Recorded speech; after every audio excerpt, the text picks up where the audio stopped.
What's up, guys? It's Dynasty from the Mountaintops. I'm Mickey.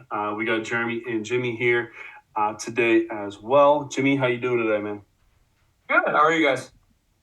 Doing good, doing good. Jeremy, how about yourself? Fantastic. Excited for the pod today. How are you, Mick? I'm good. It's only been a few days since our last pod because last week was insane. So not too much to really talk about outside of the rundown here. So trade calculators we're going to talk about today. It's a hot button when we come together and talk. So I'm sure this is going to be a fun episode. If not for the viewers, for us at least, or the listeners, for us for sure. And then player profile for Joe Mixon. And we should have time this week to actually play the keep trade cut, play swap drop is what I call it. But we shall see because trade calculators are a hot button with this group. So we're going to get started right off the jump here. Jeremy, I'm going to give you your soapbox for about however long it's going to take you, hopefully not the whole podcast, about why you absolutely despise them. Okay, yeah, I won't go into too much detail here because, that's obviously what I'll open the floor for. But yeah, the trade calculators in general, we'll refer to KTC a lot here, but let's just use that in a vague aspect of the trade calculators. I think that they are the only positive I'll say about them is they are a good kind of consensus tool, at least in regards to a skeletal frame, to the slightest bit of what you want to construct in regards to a trade. Especially for pieces that are either mid-card pieces or like draft picks. You're trying to get a consensus of the overall fantasy community, what their opinion is on those picks or those players. So I get the creation of it. My biggest pet peeve of regards is how much they are abused and or how much they are referenced. To play off of a gym, know your league. And I think that is something that is completely ignored when the trade calculators come into play.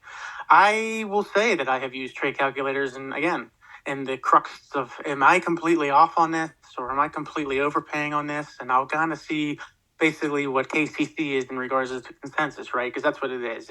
It's a collection of data from various individuals. You do your own little KTC when you get on there. So they utilize all this data.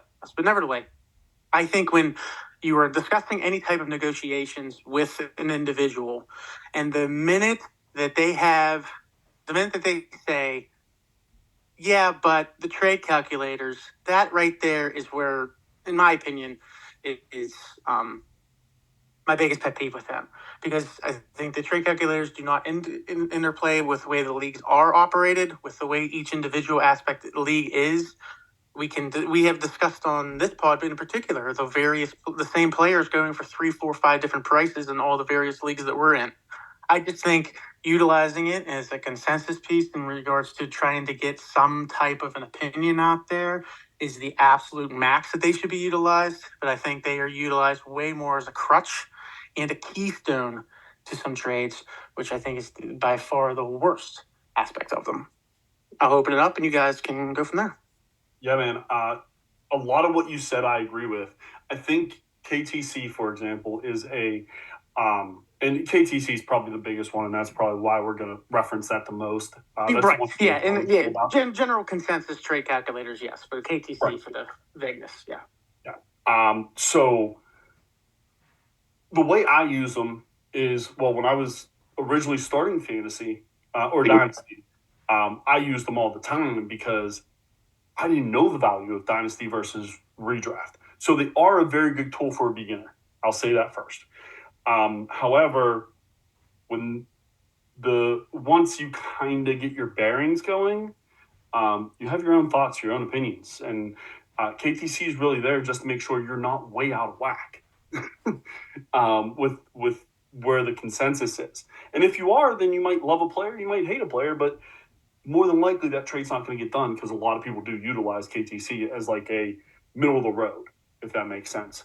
I know, Jim, you use a different app or whatever than KTC, but it's kind of the same thing. Like you have your go-to where you're going just for a rough guesstimate of where this player should be. when you're looking at trades, but I use my gut. Like, does this feel like fair to me? Does this feel like I'm getting crushed? Things like that, much more than trade calculators. I love trade calculators for their rankings a lot. Or if I need one more piece in a spot, I'll use that trade calculator to find that other piece on that team that we can make that trade get done. That's a huge reason that I use trade calculators. So I don't think they're a bad thing. I just think exactly what you said, Jeremy. When someone uses it and is like, well, look, this is what KTC says, so it's got to be right. That's never the case. It makes my skin crawl. That impression right there, like that's exactly what I'm talking about. Because that is where that I don't think it's a bad tool, but I think it's an abused tool. Like that's the way it needs to be. At least in my viewpoint, I think it's an abused tool. Because as soon as I get a screenshot of a KTC trade, I'm out. I don't care how interested I am in a player or anything like that. Because I don't care what the consensus community fantasy is talking about. I care about what this individual league, these individual premiums, these individual players, and me talking to that particular team, because these teams are all in different positions of winnings and losings and tanking and succeeding and competing. So none of that goes into play with KTC. So utilizing KTC as a keystone for a trade, that makes my skin crawl. Jim? I want to bring Jimmy in here for just in a second, but instead of it making me completely go away from the trade, I actually make it harder for them to trade the player. Because if you're showing me the KTC, then you must want the person. So it's the minute I see that, the stock just went up in my eyes. So you got to give me even more than what KTC says. That's how I look at it. But Jim, what about you, man? What are your thoughts about pros, cons on the trade calculators?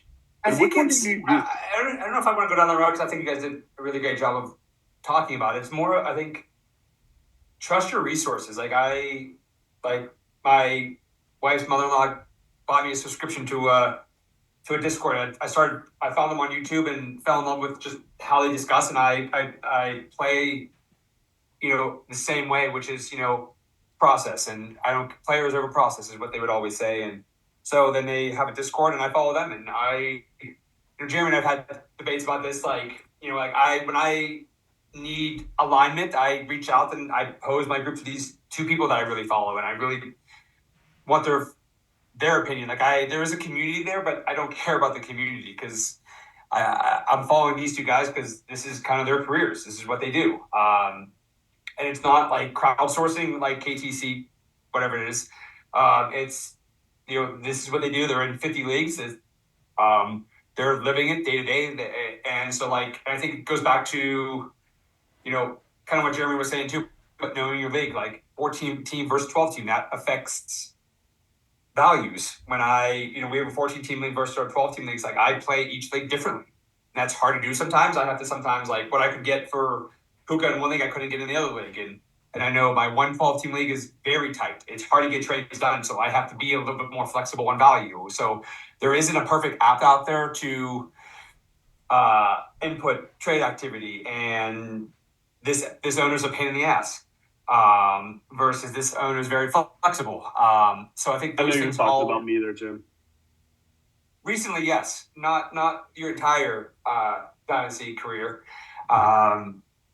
But yeah, I think it's, more and more especially with our 14 team league, we had a lot of newbies. So for me, it was just, I got some trades done that I feel like I maybe lost, like your wife. I look at the Jalen Hurts trade. I think that was more of us building a bridge and building, getting, connected. And there's some other people that I still don't know really much about, but I'm trying to learn more about them and how they trade. So I think that's how I play, especially with these keep trade calculators. I agree. If I'm sometimes I can't get this guy traded, I think he's worth this, I will go in there and say, okay, just kind of roughly where are they at with the crowd? And sometimes I need to check myself, and I think that's hard for us to do as humans, is admit that either I'm wrong or I'm just asking too much, and I need to tear it down if I want to get this trade done. But it goes back to what you guys said about knowing your league and how that activity plays into it. Our 14-team league, very active. I can get trades done usually most of the time. Other teams, I need to be much more streamlined and efficient in what I'm trying to get done. And I guess that's where my hiccup is, because we can even play into the Discord accounts, because we can beat it like a drum, know your league. But the only ones that are going to know my league are the ones that are in my league. I don't care if you ask Joe, who sells hot dogs on the side of the road, or you're asking then Adam Schefter himself. When you're asking outside entities of our league's trades, they cannot give a proper opinion on that individual trade, in my opinion. Maybe it's just me. Maybe I'm old school. Like, I'll give you a perfect example, Jeremy. One-on-one, but like when I have to deal with someone in our DVP league, like I know is Mickey, you and I who are talking about, doesn't really respond, have a hard time. Like if we were making a trade, which is like I think we made a Bijan for Justin Jefferson trade like a year ago. Like I reached out to my subscription and said, hey, I'm trying to get this trade done. Like he wants this.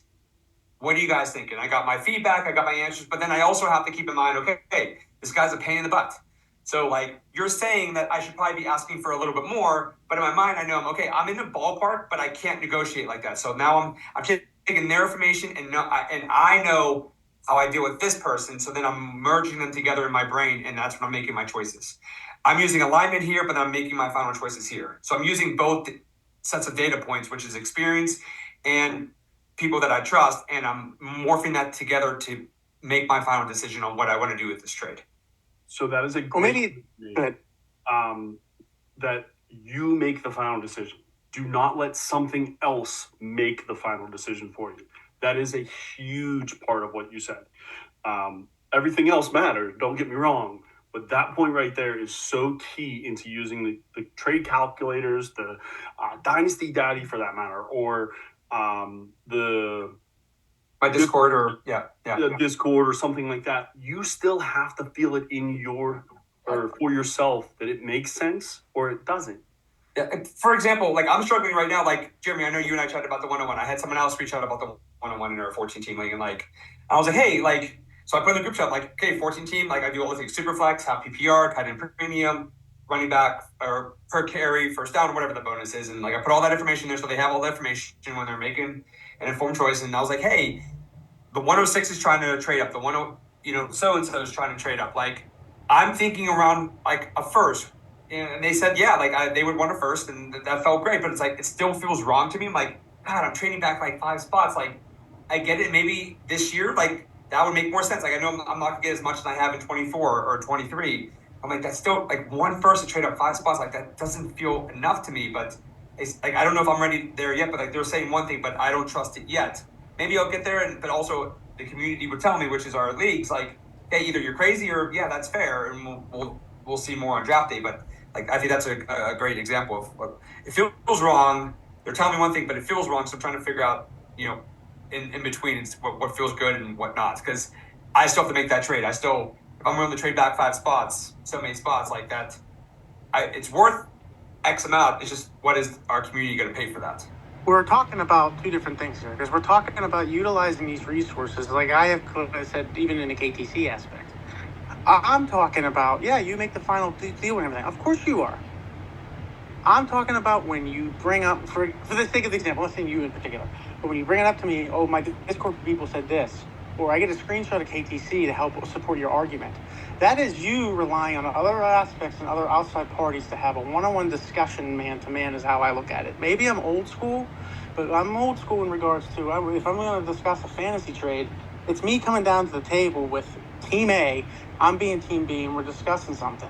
I don't really care about outside opinions or anything on those lines. So if you want to come to the table with some statistics and some homework reflecting serious rankings or anything like that, that would be one thing in how you would want to approach the trade. That information should have actually been obtained before you even pursued the trade. But when it comes to the table, when you come to the table saying, well, this person said this, well, this site's saying this, but this is not saying this, that is right there is where it checks out, because to me, it just shows that the negotiation aspect is going to be held by a crutch from somebody outside the league. Well, I think of like what you and I did, Jeremy, right? Like, you were like, hey, I'm interested, and then you sent me this offer, and I'm like, God, I don't even know what to do with this yet. Like, is it fair? Is it not? Like, I don't know. Like, so like that's how my research is reaching out to these people that I trust. I think like that's I don't read articles like as much anymore. Like I listen to podcasts, I listen to YouTube videos, and that's how I gain my value. And yeah, so I think initially I think it's smart to do some research. Like that's my research. Like I dig deeper. Like I don't know if your trade was good or not. Like I have to figure it out, research, think about it, like and then we move on from there. I think then we jump into the negotiation part. No, but I guess we're just going in circles here because I guess I'm looking at it as I don't need to have, or I shouldn't have, or other people should not have other outside entities telling me if the trade's good or not. I'm the only one in that league that knows if that trade's good or not because, again, everybody's different. I might want a different price for CMC in our league versus the DVP league versus a different league, because it all depends on certain aspects. And yeah, you can include those into these trade calculators in different filters and such. But again, it still does not, it takes away the whole personal aspect, takes away the whole human aspect, the whole gut feeling aspect by utilizing these and bringing them as a talking point or a reference point for any type of trade that you would want to pursue. And I think for me, it's like there's resources out there, and I don't mind investing in other resources that help me. Like I think I'm a good dynasty player, but like we play with our friends. Like so like if there's people out there that make a living out of this, I think I'll put trust in them, and I've also reached out and but I don't blame them when they give me information and I'm wrong. Like I've made trades, and I'm like, oh, that was bad information, and that's just is what it is, and I've accepted because I made the final choice. But I agree. Like we play differently, and I think that's an important message here. Is we all play differently. Like I have no problem reaching out, communicating. Trying to zone in on my information to make a final choice, especially on the big trades. Like some of the smaller trades, I don't really care, but like the Jalen Hurts trade, I reached out to a lot of people and I went back and forth on that a lot. So I think it's just type of trades, type of people, but I think we all play differently, and that's okay too. Yeah, I mean, I go back to the fact of like, I'm going to use every tool to my disposal to be able to make an educated decision for myself, not just my gut. That's what I'm getting at. You guys keep saying this, but that's not what's being done in various leagues No, and you're right. across the board with these KTCs. You guys are saying that, but it's not. The majority of you are not making this decision for yourselves. The majority of you are coming to the table, utilizing these resources point blank as an argument or talking point. Hey, Steve from Dynasty Daddy said that. I don't give a what Steve from Dynasty Daddy said because Steve's not in our league. Steve's not talking about this. Steve's not your team that is currently 7-3 and my team that's currently 1-6. And I'm trying to move this player who when I'm in a rebuild and I'm trying to get this type of pick, but your pick's here. You actually have 2 picks. None of that is in the play. None of that goes into play. None of that is asked to it. So I agree. Yes, I'm not saying I go in here cold with nothing, raw dogging it on these trades. I'm saying utilizing the resources and information to a point is one thing, but the trade calculators and the resources out there are being used as a crutch or a main keystone in an argument with one person to another of why this trade should or should not be used. And that is where I draw the line, or that is where I find the beef, because that should not be a point, somebody's opinion outside the league. That's where I'm at. I agree. Make your own decisions. And you guys ultimately do. I mean, these guys aren't pushing accept or hitting send.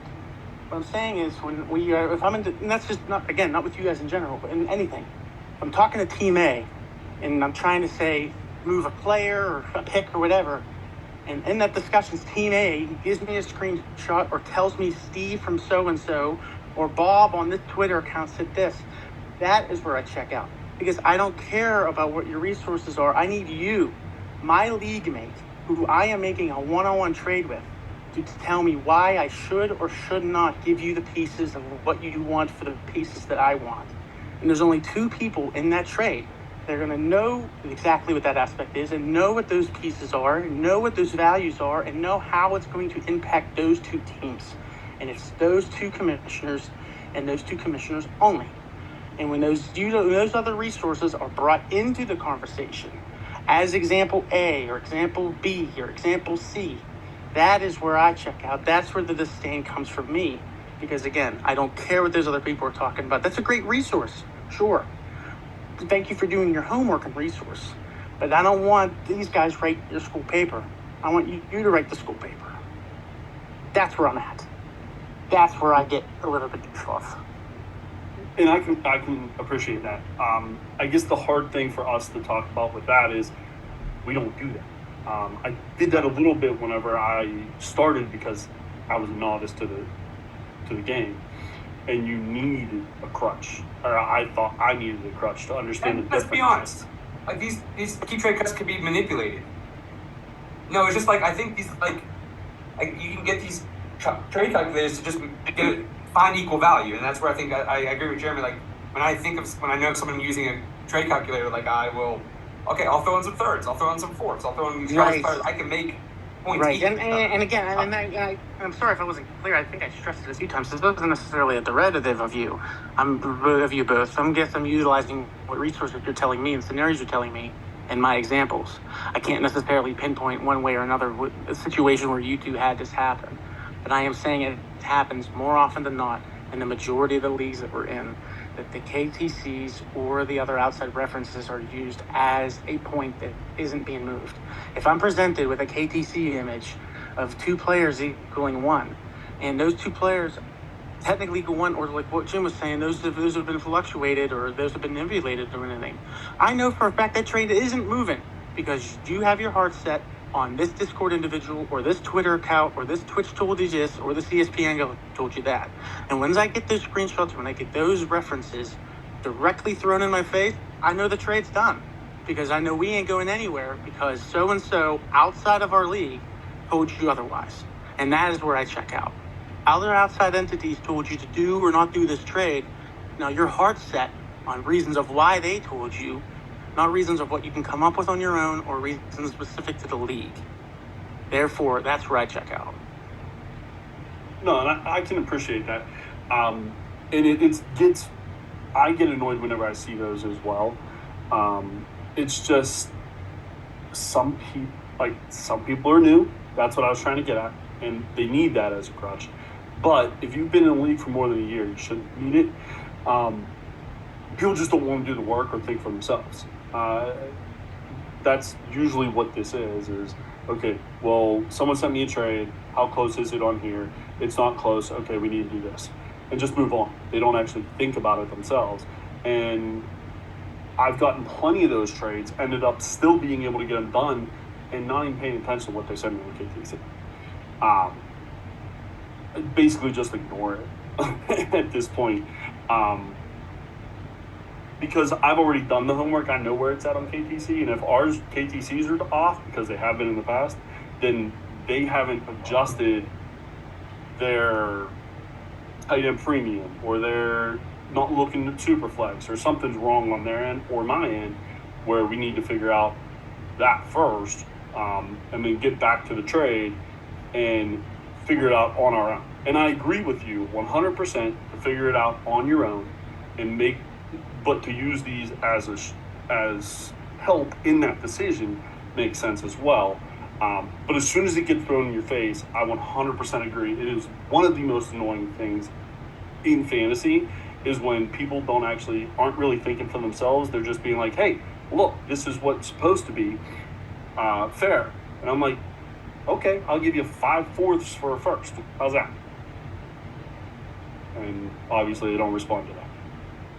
So with that being said, there's something else that kind of, I know me and Jeremy were talking about a little bit earlier, that has to do with KTC or these trade calculators, is the rankings of players, especially rookies. So Jeremy, if you want to go ahead and kind of talk about what we talked about there, I'll jump in. Yeah.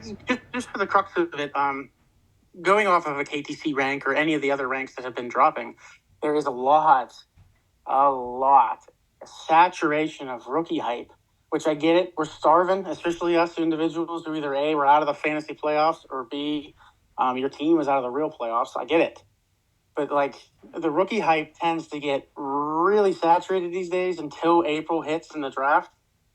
To pull up a KTC and to pull up any of the dynasty calculators or anything like that, and to see currently hyped rookies such as Gianti being ranked in the top 5 for the sake of the example, I find complete madness. I'm not downright dogging the dude. I think these are all great players that are coming out. but not a single player in this upcoming draft has played one snap of professional ball. Not one snap against grown men, adult defensive lines, offensive lines, corners. These are kids coming out of college playing against 26, 27, 28-year-old developed athletes.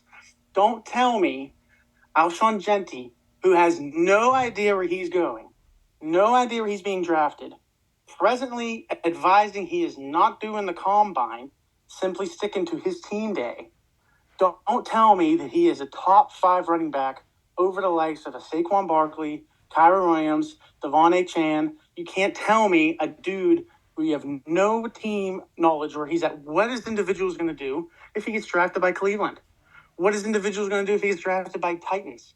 These are teams that are several years away, and there's no way on this planet he is going to be in the top 10, let alone top 5. That's where I stand on the rankings. I love these rookie class. I'm going to follow them more and more each day as they get closer, especially post-free agency, like I've mentioned in past pods.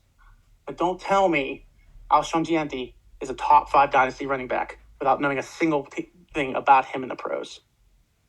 So we talked about this a little earlier, and I'm just going to kind of reiterate what I said through the text. And I'm not saying that I 100% agree with it. What I'm saying is I understand why people are doing it, because when you look at Alshon Jeffrey in college and the skill set that he had, it really, and the history of running backs in the top 15 picks in the NFL draft, those things put together, he's going to be a top 5 running back in the NFL. Now, it might not happen the first year like everyone expected with Bijan. However, the second year, he was what, top 3, top 4 in the NFL? Because there's no one else with him, is usually the case, because if you're drafting low, you're rebuilding from scratch. So you have nothing around you. And we could talk about whether picking a running back to start over is the best option or not in the NFL. But for fantasy, if there's less options, you have more chance. And I think that's what we're seeing with the names or the teams that you brought up, Tennessee Titans. That would be awesome if you went there. Number 1 overall, because they got one of the best offensive line coaches in the league. They got a really good offensive coordinator, head coach, and they don't have a very good quarterback, and they don't have a very good defense. So, and he can catch, and Alshon Jeffrey can catch out of the backfield. So that's kind of like perfect for him, a perfect spot for him. Offensive line going to need a little work, but I would love that. Now, he's probably not going number 1 overall, so we can stop talking about that. But just for an example. But the other thing is that look at the running back position. Yes, there was a resurgence, but really was there?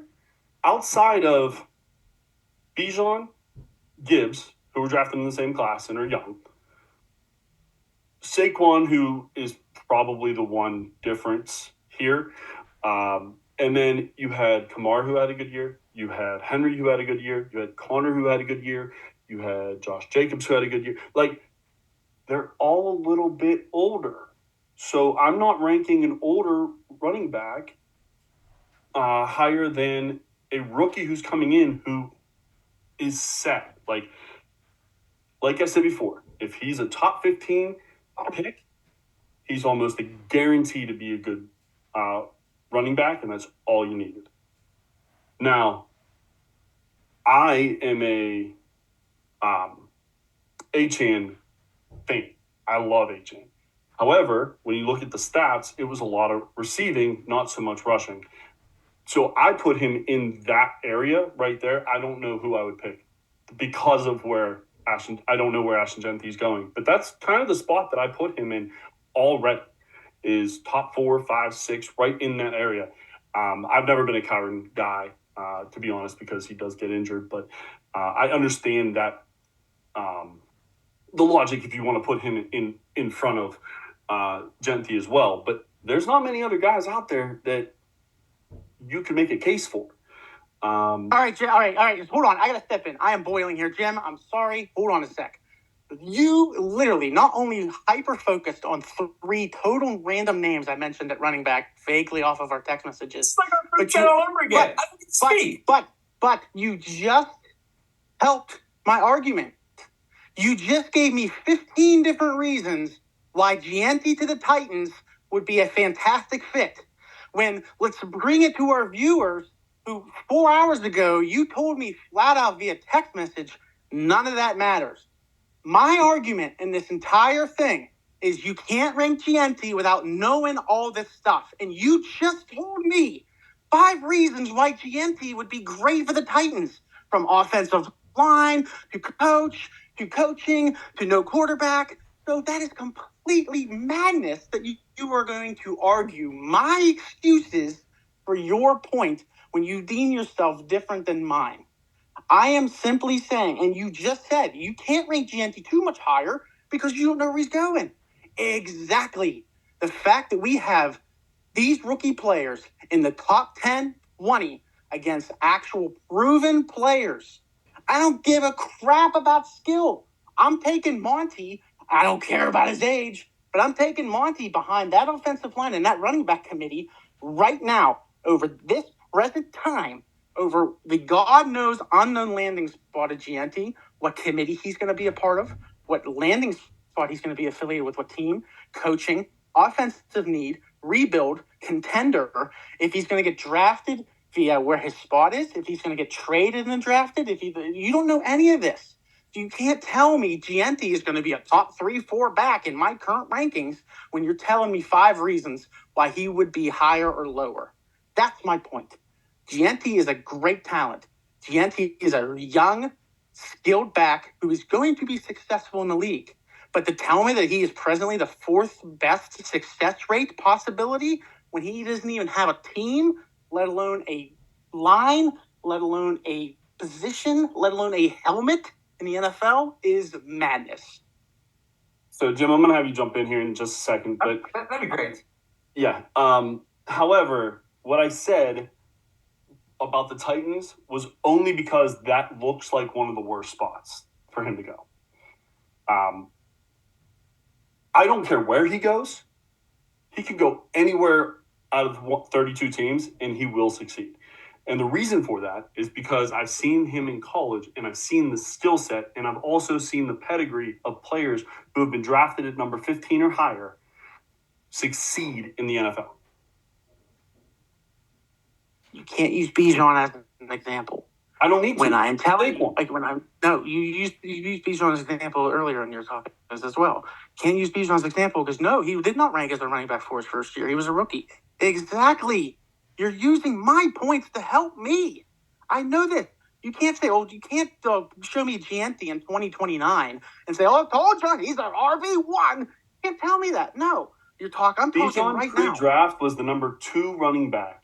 And that was stupid. And dynasty aspects and dynasty rankings at the end of his rookie deal, at the end of his rookie year, he did not fulfill that hype.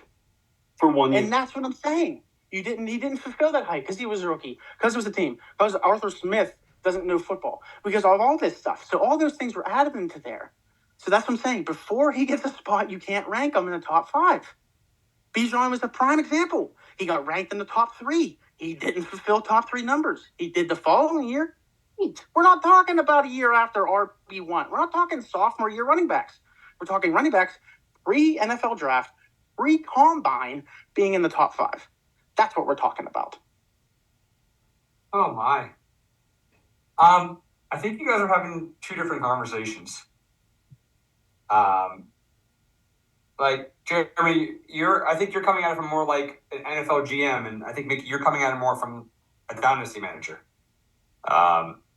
Absolutely. I agree, Jeremy. Like, Ashton Jitchi is not one of the top, you want to see the 4th best value right now. Like, he's not the 4th best running back, but value-wise, he has a lot of things going for him. Yes, he's not proven, and we still need a lot more information. I agree with that, but I talk on here all the time about that artificial dynasty value, and he has a ton.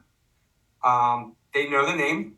They played NCAA college football. He was one of the guys. He made it to the football playoffs. So he has a lot of that boat in. So I think, at the end of the day, these are stocks. We're trying to get ahead of things, right? And it's hard to get ahead of Genty, and I agree with that. He has a lot of value right now.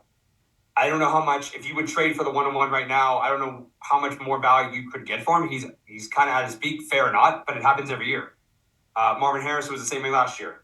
22-ish was Brees Hall. It happens every single year.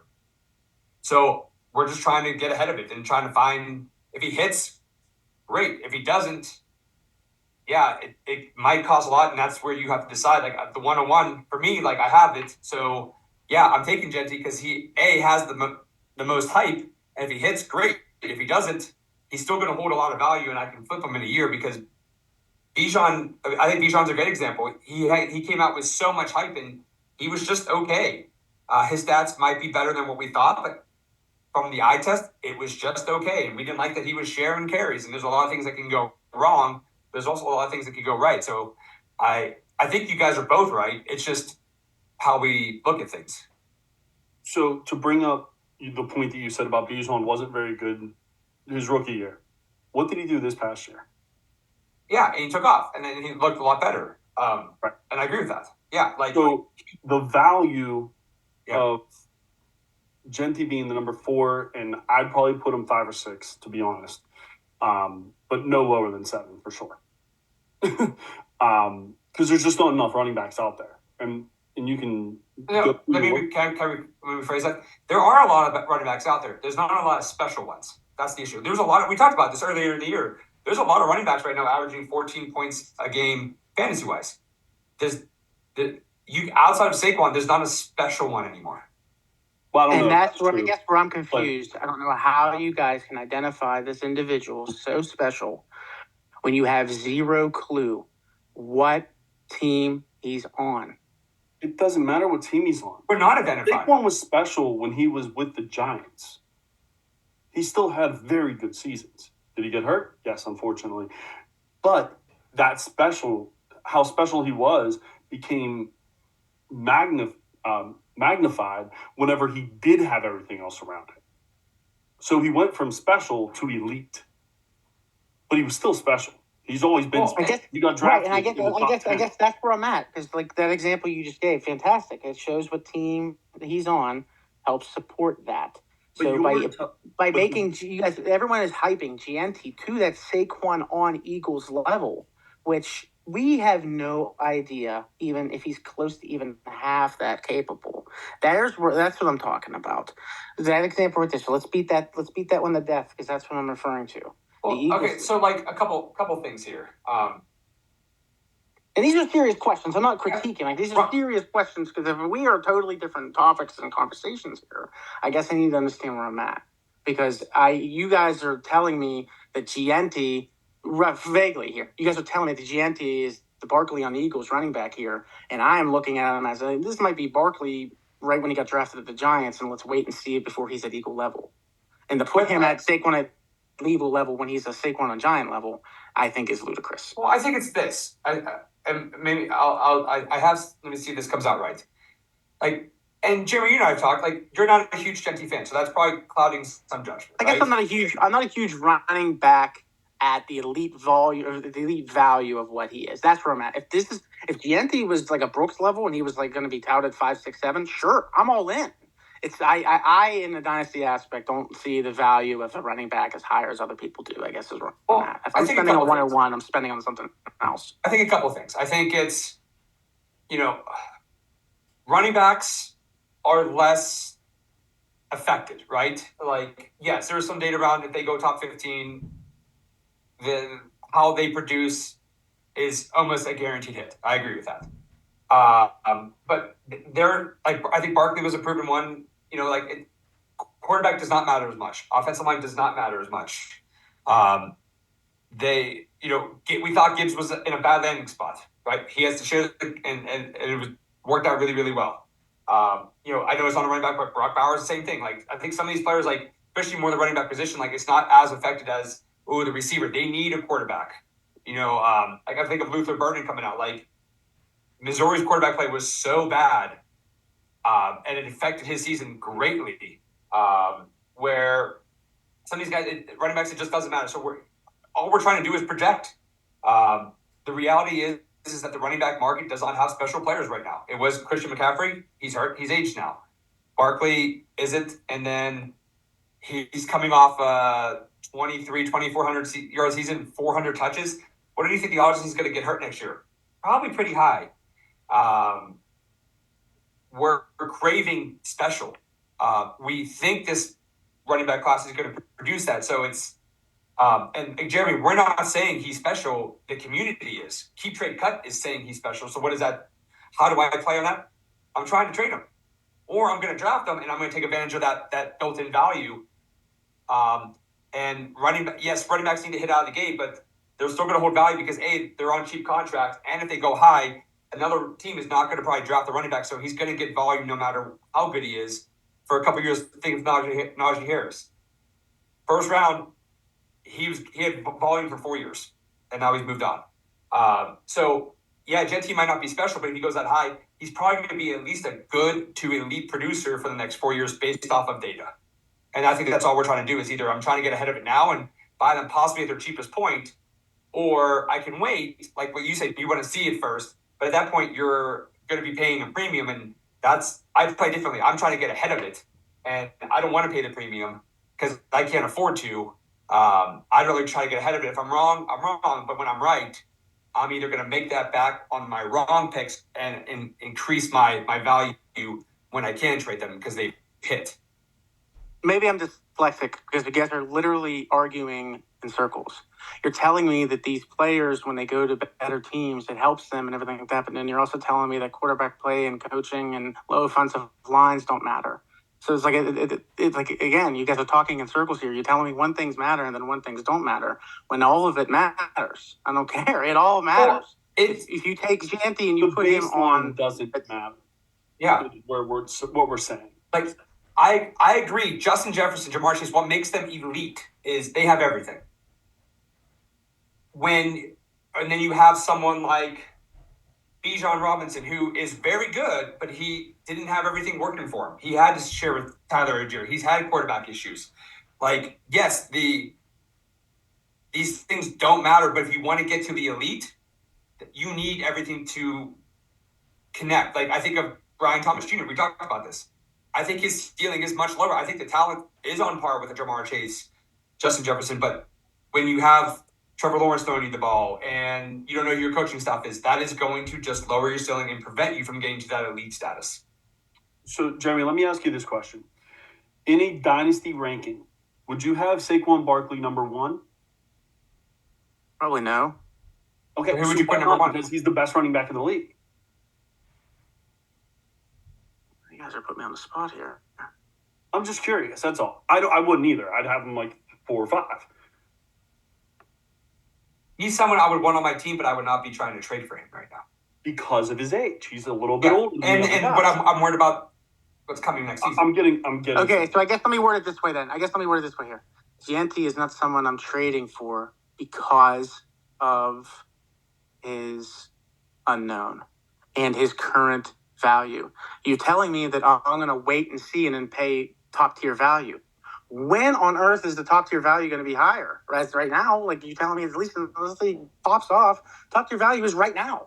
I'm saying I would much rather spend top tier value on a top tier back that I know who he's on, what team he's on, what kind of schedule he's in, what kind of division he's in, what kind of committee he has, what kind of success he has, what kind of usage he has. That's what I'm saying. My viewpoint on this completely changes May 1st because the draft is over. And all my questions that apparently I'm being told don't matter, but then you're telling me that they do matter, will be answered. What coach he's playing under is going to matter. Justin Jefferson has all these tools. Don't tell me Justin Jefferson would have the wide receiver rank he has if he was on the Saints with Derek Carr. Don't tell me Jamar Chase would have this type of skill if he wasn't playing with his college quarterback. I'm saying what you guys are telling me, these things don't matter in regards to value. But then you're telling me that they do matter because it helps their value. That's what I'm saying. Okay, I'll use Justin Jefferson as a good example. It doesn't matter who throws him the ball. He's proven it. He's elite no matter what. Now, is he better whenever a good quarterback throws him the ball? Of course. But his baseline is still elite and special. So I agree. That's where I don't. Right, and I don't understand how you guys could provide Gianti such a solid, promising, successful baseline ranking without knowing anything else. Is what I'm saying. That's where I'm at. I agree with you. All those factors, I can't see putting him in the top 5. I can't tell you right now who the top 5 are. Because again, you throw me in the spot. I'm just saying until I know where he's at. Gianti is not going to. Does Gianti have a top 10, a top 5 potential on a great team? Yeah, but what if he, like I said, let's not beat the teams to an example, the death example, but what if he does go to somewhere else? I need to know where he goes. If he goes to a Cleveland, if he goes somewhere where he's going to be third in order and move his way up, yes, the skill's there and all that stuff. I understand. But if he's going to a team that he has a clear indication path that preseason game 1, that dude's RB1, in a much better line and a much better successful team, his value is going to be higher. I'm saying right now between March 1 and May 1, before we know where he's at, I physically can't put him in the top 5. I guess once again I'm in the minority, but that's where I'm at. And I know that's what you guys are saying. You guys are saying the fantasy community, and that's when I say you guys. I guess that's what I'm referring to as well. And I know you aren't in particular putting him on this pedestal. It's in general. But it's that in general aspect is what I'm saying. We are crapping on current talent. We are crapping on current guys that helped win us championships, that helped get us through this fantasy year, who have been successful, guys who are on the rise. We're crapping on them just because this guy's coming in with some type of skill set that, like you guys just named examples, the Breece Halls, the Bijans, and none of them match to the Marv Harrisons. None of them very rarely match up to the skill hype and the value that they do year 1. It's repetitive, repeating door. The value does not always hit year 1, and that's what I'm saying. The value doesn't always hit because the value is so astronomically sky-high ranked because he's coming out March as a RB4 in Dynasty. That is insane to me. That's what I'm saying. That's all I'm trying to get across. Come May, when I know where he's at, of course it'd be a hell of a lot easier to rank him because if he's on Green Bay with 17 running backs, we have a problem. But if he's on somewhere, say, I don't know, Cincinnati that has Chase Brown. drawing blank on. Yeah, thank you. Chase Brown, you just said was coming out. He could stomp on Chase Brown. The example like you gave at the Titans. There's various weapons there at the Titans. We don't know where he's going. And to put him in the top 5, which is such a prestigious rank, in my opinion, when we're talking about a position that doesn't have many positions, and you're just crapping on the current dudes. The skill there, perhaps, but again, there's a lot of skill you're seeing in college. There's a lot of skill set you're seeing on tape. There's a lot of skill set you're seeing from coaches in college. But the pros are the pros. I'm some fat dude that processes Medicare, so I can't really necessarily say I know from experience. But you can't tell me that he's going to be able to immediately 180 flip his skill set into the pros and be this successful out the gate. It's possible, yes. But to have him at an RB4 right now kind of makes a mockery of the whole process, in my opinion. Because you can't have a dude that has not taken a professional snap and not have a professional team and not have a professional alignment at all whatsoever. Be better than dudes that have been successful this year, producing fantasy points, putting up 10 to 12 fantasy points a game, having the carries a game, having the catches a game, having the teams that have already been successful and already being established. That's my point. So, again, I think we're talking about two different things because you sound like you're talking about a 1-year deal. I'm looking at the longevity of a whole career. No, so I'm glad you mentioned it real quick. So let me phase over that real quick. No, I'm saying if Gianti comes into next year as an RB4, I'm all in because he's been established in the year. He's been established in the league. He has a team. He has everything. I'm simply saying you can't an undrafted. You're putting an un-NFL player in an NFL ranking. That's what you're doing. It's what everyone's doing. It's the pre-draft rankings. If you want to throw Gianti in the top, you just don't like pre-draft rankings. It has nothing to do with anybody else. It just you don't like pre-draft rankings. I'll use them, and I guess you could say that in a sense. But I guess the pre-draft rankings having so much weight. I guess maybe if you want to fine tooth this a little bit more. What type of rankings are we talking about? Are we talking about like dynasty rankings, fantasy. Well, that's my point, though. Is like I feel like Jeremy's talking about just NFL rankings, and then we're talking about Jeremy's talking about why on earth is a guy who has not been drafted in the NFL based off of pure skill set That's my alone. point. You're talking about NFL rankings where Gentry doesn't exist or shouldn't exist yet because he hasn't proven it, and we're trying to project that hopefully he hits that 25 points a game, which means he would be elite, special, and we're trying to project that like that. Those are two different conversations. Like I can agree. Like yeah, we can do an NFL best running back list right now, and Gentry wouldn't be on there because he hasn't proven himself. But then we should also be having the conversation of, hey, here's our future dynasty value running back rankings where he should be pretty high because he has age, he has elite college production, and yes, we still have some missing pieces, but also Gentry's been the 101 since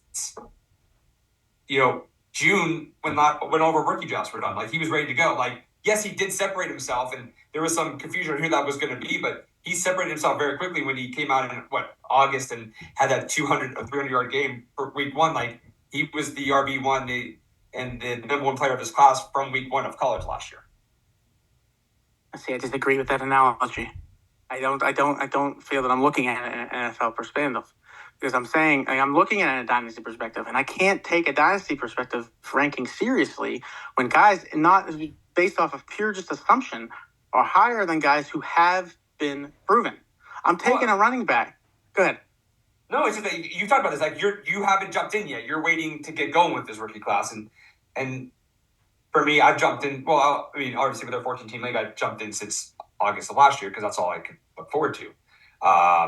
But yeah, I mean, I think it just the best way I can think about this is, I guess I'm looking at this as a swinging pendulum that could swing probably 180 degrees going forward or backwards. And you guys are focusing on the skill set in a little bit, and it has that pendulum swinging way less. I have mine hovering over like 15, 20 different position numbers of where he could be based off of, and then it's going to narrow down post-draft. Where you guys are saying after the draft, you have already pendulum swung him over these top, say, 4 to 8 positions on where you have him ranked. Again, you in general consensus. But it happens every year. Like every year there's a guy or two. Xavier Worthy was the year before. Dalton Kincaid the year before, right? I guess that's my homework. Is I'm curious, how often does that hit that this needs to be taken this seriously? Yeah, I think every year, I mean, you can make the argument the top 4, 5, 6 guys, they're set. They don't really move. I mean, it's more about where you're drafting, what you need. But there's always a guy or two that's going to drastically jump up. I think of the tight end from Miami. You and I talked about Arroyo, I think. Elijah Arroyo. Like, he had a great this is where I kind of disagree. He had a really good senior practice and senior game, and now he's talking about being the first one. Like, that's where I struggle because I'm like, he hasn't put it on tape all year. Miami didn't use him correctly. Like, those are the people I worry about. Like, Gentry's the one who's done this for multiple seasons. Like, he's worthy of the hype versus, like, I'm being told I need to like this tight end from Miami, but the tape says they didn't use him correctly. He has had big catches. A couple practices really are going to dictate that. I struggle more with that. I guess that's where I need to do my homework. Because for the sake of the vague examples we've given, we gave Bijan. He didn't fulfill rookie. We gave Brees. I don't think he fulfilled rookie. I'm curious how many of these dudes that come up with these super elite dynasty rankings actually somewhat even come close to fulfilling it. Wow. Furthermore, I'm curious if the landing spot impacts it as much as I feel it does. Well, I mean, I think that's part of the conversation for next week is what does it mean to fulfill? Like, are we expecting 25 points a game? I don't know. You guys are the ones that have him ranked this high. Well, I don't know how to rank him. I have no idea how to rank him because I don't know where I don't know what team he's on. That's my point. I don't know where to rank him. I have no idea where to rank him. But it's not about ranking. It's about, like, you're saying, was Brees a disappointment? Like, we can have those conversations, but that's not ranking. What do you mean? Like, it happens every year. Like, dynasty rankings. These guys. I gotta figure that. It's all about projections. Like, every year it's a projection. Right, and I guess I got to figure that out in regards to how accurate it is to see if I have a ground to stand on here. Because if we're talking, if the highest ranked dynasty rookie. Let's call it just that for the sake of the pendulum that swings from Genty's skill set to Brooks' skill set of injury and everyone in between. I guess I'm looking into at right before the April draft. If Gianti's the RB4 on the dynasty rankings, I'm curious where he ranks at the end of the season to see if that RB4 pricing that I was charged at the draft to get him was worth it. And I think, is what I'm saying, is I need to do more homework, but I think way more often than not, these dynasty rankings do not meet the standards by the end of the season. Meaning the Giantis and the Breeses and the Bijans who are in these flirting with these top 5 RBs pre-draft, pre-landing spot, I am willing to bet that they never fulfill top 10. And that's my point. Why are they in the top 10 if they never fulfill it? Because these are the whys. The prices are now all inflated and trades are on hold and the whole draft scheme is all inflated because of these rankings that are moot. That's my point. I'm asking an answerable question at the moment, but I guess that's where I'm at. No, you're answering a pretty answerable question in my eyes, because everything you're saying is at the end of this year. I don't care about the end of this year.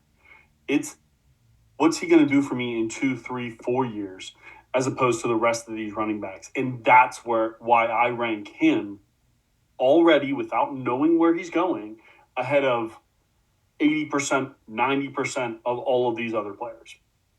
Because it doesn't matter where he goes.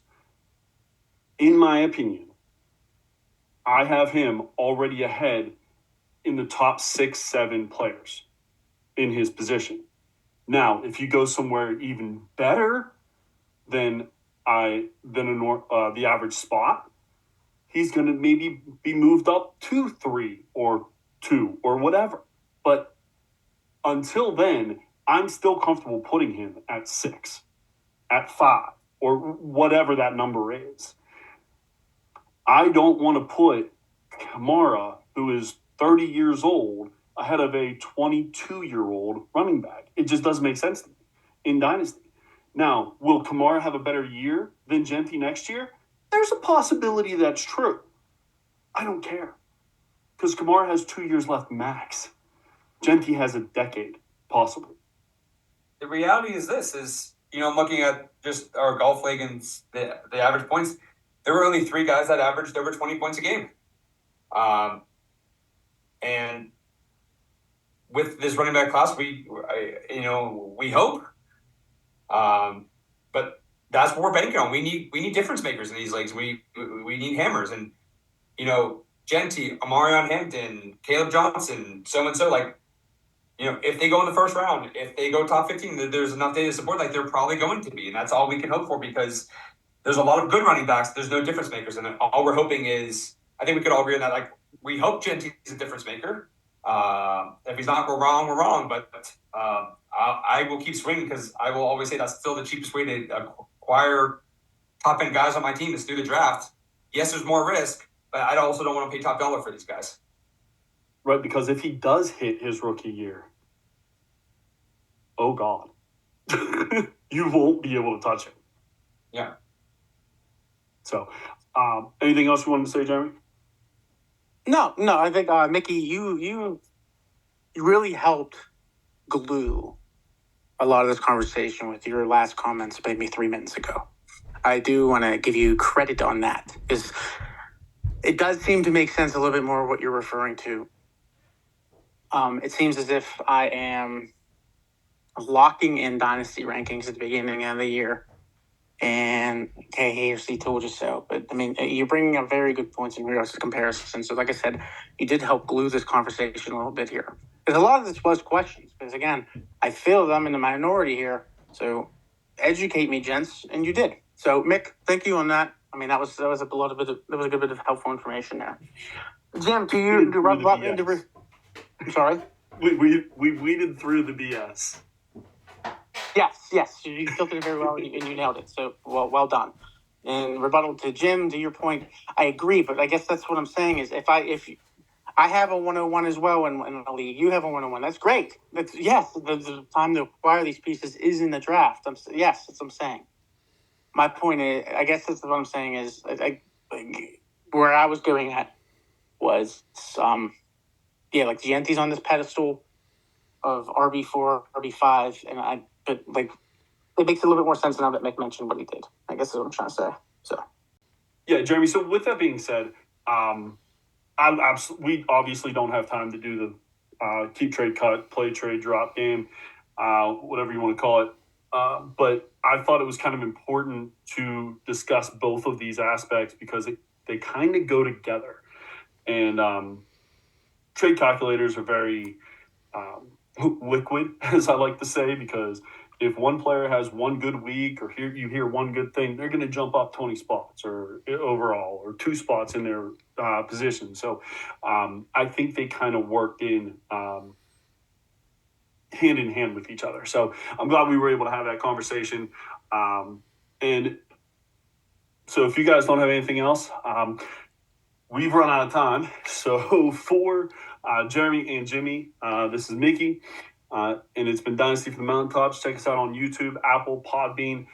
We got the socials, X, Instagram, Blue Sky, all at dynastymttops. And then email us at dynastymttops@gmail.com for feedback or a comment. Also, would love to hear some topics you guys want to hear about. Really, nothing's off the table as long as it has to do with fantasy football. So, with that being said, again, I want to thank Jeremy and Jimmy for a really good discussion today. And we'll see you guys next week. Thanks. See you guys.